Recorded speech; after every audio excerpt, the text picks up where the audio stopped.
Hi everyone. I'm planning on writing something, but I just figured that it's just going to be easier for me to just do a video quickly, and then I'll over the weekend I'm going to write something down because I just feel like there's so much that I want to tell you guys, and I don't know where to start. It's been let's just say it's been a whirlwind month. For those of you who read my posts on Facebook or know me personally, we had a tremendous loss in our family this month.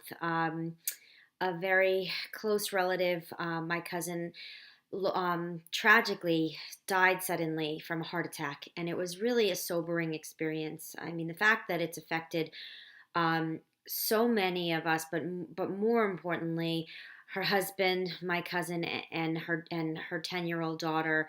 Um, it really was just so tragic. And the hardest thing about it was that when someone goes suddenly, you just don't expect it. You never even think that someone like that, that there was nothing wrong. But you know what? There was. And it was heart disease. And as a woman, I am guilty of the same thing that I'm sure that my cousin was doing. She didn't go to the doctor, didn't go to the cardiologist because she said she wanted to lose a few pounds before she went there. For some reason, women who are a little bit overweight, maybe we have 10, 15, 20 pounds to lose, sometimes even much more than that. We're afraid to go to the doctor because we don't want them to say, hey, you really need to watch what you're eating because it's going to affect you, not just physically, but not just like from an aesthetic standpoint of how you look or how you feel, but on the inside, your heart, your arteries, all of the things that make us who we are and help us to survive. It's just as important to know what you're doing and what you're putting into your body. And after what happened to my cousin took place, I think all of us really had that epiphany of what are we doing? We're constantly talking about, oh, I got to lose weight, I'm going to go on a diet, and 3 days later, I'm, having a slice of pizza, or I'm eating some chocolate, or I'm having a bowl of ice cream. And that's not the worst thing in the world. But if you continually do it and you really aren't thinking about what you're putting into your body, it's going to be a problem. And fast forward, while the day of her funeral, I got an email in my inbox, and it was from Cafe Mom, which is a site that I've written for, The Stir, and I've written about my weight loss struggles, or weight gain struggles on that site. And I was blown away because I was invited to an event at the White House where I was going to find out more about the White House campaign for Let's Move, which is a combination of nutrition and fitness for kids and for families, and for moms like me and like you. And I was beyond excited because not only was I going to get to go to the White House and invited to be there, but I was going to actually see Michelle Obama, who I am such a fan of. I really am. Ever since the President Obama was even campaigning for office, I always admired the accomplishments that she's made in her career as, I would say, a role mommy. She is just an extraordinary woman who is so inspiring, has two young daughters. Her daughters are almost the same age as my kids. And I remember thinking about that when when they first came into office and her kids were growing up right before our eyes. And so like walking on a cloud, and I went to this event. And if I tell you, it was just so amazing. It really was. I mean, first we get into the White House, and we thought at first there was going to be all this crazy security. And yes, of course, they checked our ID, and then we went through the metal detector machines and all of that. But once you got inside, it wasn't like somebody said, "Follow me." It was as if they just said, "Go, walk, and find your way." And we found our way to where we needed to go, and then we were able to just wander inside each of the rooms of that part of the White House that we had gone into for the event. So rooms that when I was a kid would be roped off, and you could just kind of crane your neck to look over and see it, were so cool. I mean, the paintings of Jackie Kennedy, where I was able to sit and take a picture right underneath it. Or we went into the dish room that was in the film The American President with Robert Redford, and we just kind of walked around and took video, and we were sharing it in real time. I was going live on Facebook, and it was just so much fun to just kind of get, go inside, even into the bathrooms where they had hand towels with the presidential seal, which was so cool. And then finally, we got upstairs, and were able to then go into the event area where they had all of these tables for us to sit and watch from the podium, and they were doing panel discussions, and then eventually the first lady was going to speak. And if I have to tell you, the folks that are involved in the Let's Move campaign are some of the most inspiring women I have ever seen. And I'm so proud. Thinking about it, when I first started Roll Mommy, I started it because I was a mom of little kids, and I knew that even though I was a mom and I was losing that part of my identity, because when I was growing up, I wanted to be on Broadway, and I was going to sing, and I was going to be famous and all of these things. But at the heart of it, when I became a mother, I knew I was going to be there for them and be their biggest cheerleader, but I didn't want to ever lose a piece of myself. And I always wanted to do what I loved, and to still accomplish the goals that I had set out for myself in my career. And so I climbed the ladder all throughout with my children. So watching these women who are at the top of their fields, whether it was Dominique Dawes, who was on the Olympic team and is an Olympic medalist, and she's on one of the ambassadors to the Let's Move campaign, to the heads of nutrition, the members of the USDA, the women who are going right into the school programs, and completely revolutionizing what children are being fed at school, from salad bars to changing the way we look at it. There's no longer the food pyramid. It's the healthy plate, and making sure that kids, we're empowering kids to even grow their own vegetables and know what it takes to what goes into becoming a healthy human being. And I think that that to me was just so inspiring, to see women who have climbed the ladder in their own careers and then were recognized for it, and were able to take what they learned on the state level and what they've accomplished on the state level and have applied it to the Let's Move campaign on a national level.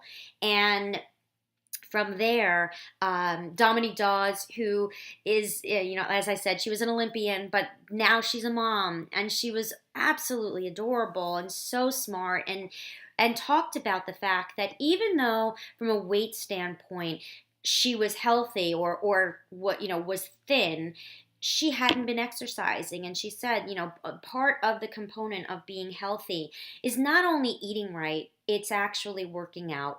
And it's not working out to the point of exhaustion, but at least it's putting in some time so that you're taking a break from your busy day, or you're taking a break from all the things that you need to do, shuttling your kids around, going to their games, volunteering, whatever it is that you're doing that's taking away time for you. You need to carve that time out for yourself, so that not only are you eating right, but you're putting in, I found a spin class that I'm loving, where I call him like the spin minister, because he always has these amazing things to say. Today he said adversity is God's university, and then another line he had said was, don't make your life about making a living. It's all about it's do what you do for your life so that you're building a life, not doing it just for the money. So I was just sort of course he said it a lot better than that, but I digress. Anyway, I have found the class that I enjoy, the spin class, that's getting me motivated again to not only lose weight, because that's always part of my DNA, unfortunately, but it's also about getting healthy and eating healthy and reading those food labels and knowing that processed foods are bad. And as much as I want to stick Splenda in my coffee, it's not the best thing to do. And it's very hard for someone like me who's dieted her whole life to make that change. But I know how important it is to do it because I know I'm going to feel better. And I know that my family, who doesn't really use the sweeteners, are doing the right thing and they look great. So, fast forward to the event, which was terrific, and then Michelle Obama comes out. And it was just surreal. We didn't get to take a picture with her, but maybe I was like 20 feet away from her. And so I kept snapping pictures, and then there were bloggers that were trying to take selfies of themselves with her in the background, and it was really funny. I tried, but I think I got my eyeball. I didn't have a good angle. But she talked about why she started why she decided when she came to the White House that childhood obesity was going to be the issue that she was going to tackle going in and really making it her lasting legacy for this administration. And it really came back to when she was a mom with young kids and she had taken them to the pediatrician and she was guilty of doing what many of us do, which is giving them fast food, giving them those chicken nuggets. It was easier to just feed them and do our jobs without really thinking about what's in the food that I'm giving to them. And when she went to the pediatrician, she found out that her daughters were a little bit overweight and she had to really make a change. And she started to introduce vegetables and healthy alternatives to what they were eating. And while at first it was tough, they came around. And now, fast forward to them being 17 and 14 and absolutely stunning and poised and intelligent. And they are making those choices without their mother even having to tell them that they have to eat their veggies. I always take great pride. Yesterday, I made for my kids sausages with squash and green, and peppers and all kinds of, and zucchini. And normally I throw a mango in there, and yesterday there wasn't a mango in the mix. And my daughter took a bite and said, what is that? And I said, well, actually, I threw a little squash and zucchini in there tonight. And she said, I was expecting mango, but this tastes really good. So I've grown up, I've actually put the veggies into the kids' meals from the very beginning, and I know how to season it finally to make it taste good. But it's a struggle. So the point is, and what Mrs. Obama said so well was that we have to start when they're young. And it's the responsibility of parents to first educate our kids about the importance of healthy eating and fitness and exercise. But at the same time, once they go into school, it's being active and an advocate for them so that if their healthy lunch is not so healthy, if they're deciding they want to get school lunch or their family that depends upon that, it's making sure at the state level that they are going to get those services and they're going to they can have that kind of lunch. But we have to advocate for our kids if it's not happening in their school. And the other part of it, which I think is just so incredible, are the fact that kids across the country are creating these amazing community gardens. And I really hope, and I really want to, for my cousins, in her honor and her memory, I'm trying to figure out a way to create a garden for her too, because I do think that, that her lasting message should be take care of yourself, take care of your families, feed them right. But not only that, as a mom, you should feed yourself the same thing that you would feed your child. You should be just as healthy. You're a role model. You are a role mommy. And you always will be. And you want to be there for your child. And don't ever be embarrassed about having to lose a few pounds before you have to go to the doctor. Take care of yourself. And so, maybe everything happens for a reason. I don't know. I'm kind of that mystical, spiritual type of person that believes in those things. I kind of believe that my cousin Sandy sent me this special opportunity. But regardless, while she's gone and not here physically, I feel to this day, now and forever, she touched our lives in a way that we'll never forget her. And we know that moving forward, we're all going to be making healthy choices, because you know what, we all want to live to 102, and there are people out there that do. So you owe it to yourself to do the best you can for your child, and for you, and for your spouse or your partner. And all I have to say is thanks for watching me, and I hope that you are motivated to go to the Let's Move website and get going, and get started on a life that is super healthy, so that you can pursue your dreams, raise a family, and be happy and healthy for a very, very long time.